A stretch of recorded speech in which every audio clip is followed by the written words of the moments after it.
The dampness seeped through the stone walls of Ethan's old house, carrying with it the scent of mildew and chilling memories. Ethan, a young artist who had abandoned the city's clamor in search of inspiration in this secluded place, found himself confined not just within the house's walls, but also in a strict routine that enforced isolation. On that particular night, darkness had already swallowed the room when he decided to light his only small lamp, resting it on the worn wooden table. As the faint light flickered, the shadow appeared. It wasn't just Ethan's usual shadow. It was something taller, thinner, and unsettlingly irregular in its form. At first, Ethan thought it was merely a trick of the light, or perhaps exhaustion. He moved the lamp, directing it straight at the wall from which the shadow emanated, then at himself. But the shadow didn't shrink, didn't change. It remained towering on the wall, darker than the surrounding gloom, as if it were an independent entity. Ethan swallowed hard. His heart began to pound violently in his chest. In that moment, he felt something cold touch his neck, as if someone were breathing behind him. He spun around quickly, but there was nothing. The room was empty, except for him and the shadow. It was then that Ethan realized this wasn't just a shadow, it was a presence. Days passed, and with each night, the shadow grew clearer, its presence more pronounced. It became Ethan's constant companion. The shadow. Madame Vera was a woman with a face etched with wrinkles and sharp eyes that seemed to pierce the soul. When Ethan recounted his story, she showed no surprise, only nodding her head slowly. "An unfading shadow, isn't it?" she said in a raspy voice. "This isn't an ordinary shadow, my boy. This is a spirit that has clung to your existence or to this place." A shiver ran down Ethan's spine. A spirit? But why? And what does it want from me? Spirits cling to humans for various reasons. Perhaps it felt lonely. Perhaps it's searching for something it lost. Or perhaps, Madame Vera added, "What you see is merely a reflection of his tormented soul. He's trying to return, and now he's found a vessel in you." "What should I do?" Ethan asked desperately. "You must find what it desires or what it lost. If you can grant it peace, it will leave you," Madame Vera advised, giving him some dried herbs and an old cloth with strange symbols. She emphasized the need to return home and delve into its past. Ethan returned to his house, but this time with different eyes. He no longer saw the shadow only as a threat, but as a clue. He began to examine the house more meticulously. Every corner, every loose floorboard, every bookshelf. He was searching for anything belonging to Silas Thorne.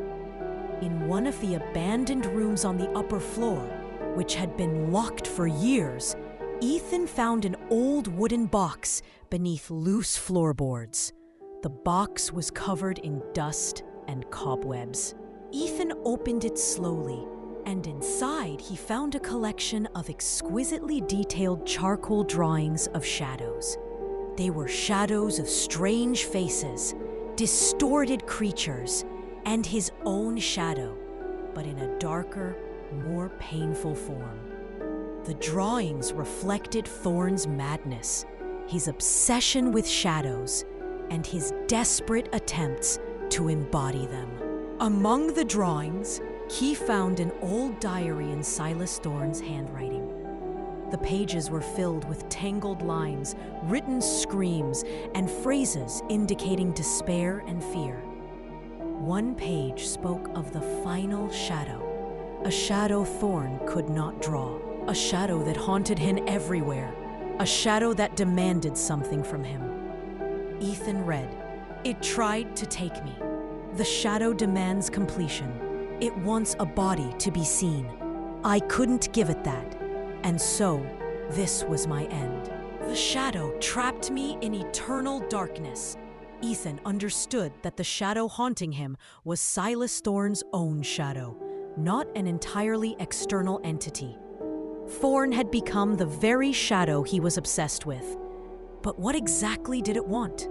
As he flipped through the pages, a small, folded piece of paper fell out of the diary. It was a hand-drawn map of the old village cemetery. A small red circle was drawn around an abandoned grave. That night, despite the fear that gripped his body, Ethan headed to the cemetery. The shadow followed him, taller and darker than ever, as if guiding him.